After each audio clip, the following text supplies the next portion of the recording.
কবুল করেন। আমার প্রথম কাজ হবে দুর্নীতি মুক্ত একটা সমাজ গড়া, দুর্নীতি মুক্ত সমাজ গড়বে ইনশাআল্লাহ। আমি বিশ্বাস করি সমস্ত কিছুর মূল হলো দুর্নীতি।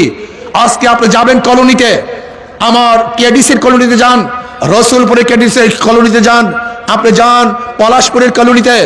আজকে 20-30-40 বছর আগে তাদের যে অবস্থান ছিল, জীবন যাত্রার মান যা ছিল, আজও একই অবস্থা আছে। হাজারো হাজারো দায়িত্বশীল এবং ক্ষমতাশীলরা পরিবর্তন হয়েছে, কিন্তু আমার গরিবদের ভাগ্যের পরিবর্তন হয় নাই, ওদের জীবন যাত্রার উন্নয়ন হয় নাই।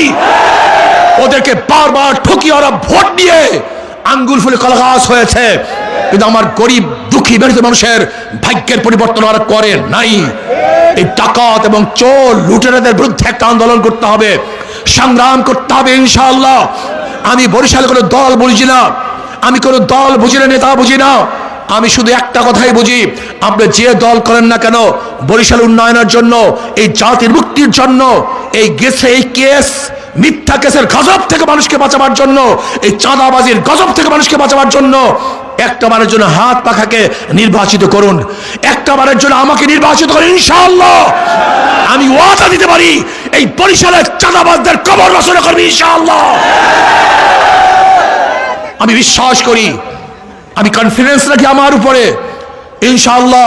আমি প্রশাসনের সাথে বৈঠক করে আশা করি ইনশাআল্লাহ যদি আমাকে 12 তারিখ নির্বাচন করেন, আমি প্রশাসনের সাথে বৈঠক করে 13 তারিখের পরে যারা দুর্নীতিবাজ নয়, অন্যায় করে নাই, তারা ঘরে ঘুমাবেন, তাকে কোনো প্রশাসন ডিস্টার্ব করতে পারবে না। আমি ওয়াদা দিলাম ইনশাআল্লাহ, যদি আল্লাহ পাক আমাকে কবুল করেন, আপনাদের ভোট পেয়ে যদি আল্লাহ পাক আমাকে নির্বাচিত করেন, আমি সংসদে কোরআন ও সুন্নাহ আন্দোলন করব, কথা বলবো, বক্তৃতা করবো ইনশাআল্লাহ। আমি মুসলমান, হিন্দু, বৌদ্ধ, খ্রিস্টানদের পক্ষে কথা বলবো। আল্লাহ আমাকে এবং আমাদের সবাইকে ঐক্যবদ্ধভাবে এই বরিশাল গড়ার তৌফিক দান করেন।